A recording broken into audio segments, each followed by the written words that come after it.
When road tripping through the southwest of WA, keep an eye out for the historic community of Roelands.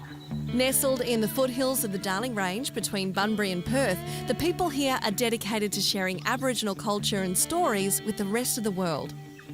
A good place to stop en route to your next holiday. Roelands Village is used for community groups a lot of the time. It's also a flourishing bush tucker farm. Today I've come to learn a bit more about the history of this place and also about some plans to attract more local and international tourism to the area.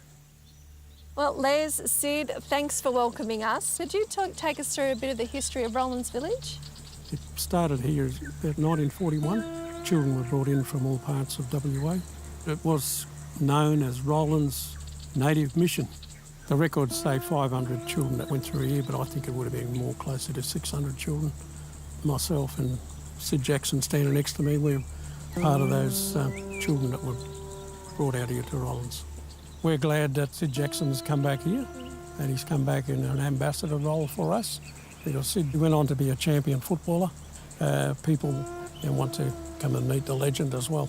These days you're here sharing these stories with other people and you're committed to getting these stories out there. How do you find that role? Well, I think people need to hear the story, the true story told from ex-mission children. The thing is, though, that there's so many different stories to be told. What Sid and I and others do, we try to give a balanced point of view. That goes from people who adapted well and call it home, to those who are highly traumatised by what happened back then.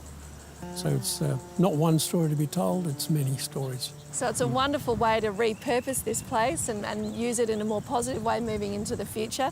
I guess you see that as a positive step forward, Sid? Les and the group that's here now, and the committee, that we turn the place around to the way we see that it should be and open up to the public, and do lots of positive programs and training programs and hospitality, stayovers for people who just want to stay here.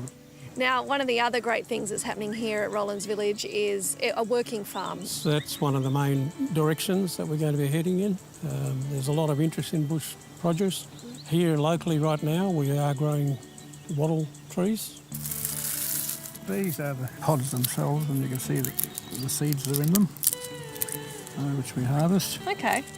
We usually put a big canvas down on the ground and knock them down with a stick. You know, we pound that, and what happens after that, it comes out and we end up with the raw seeds like this, and it comes out powdery form like that. Fantastic. Can I have a smell? You can have a smell of that. That's sort of like a chocolatey, nutty coffee. Yep. It's very good. It's a good income generation for a place like Roelands, that we're a registered charitable group, you know, who helps support a place like this in its operations.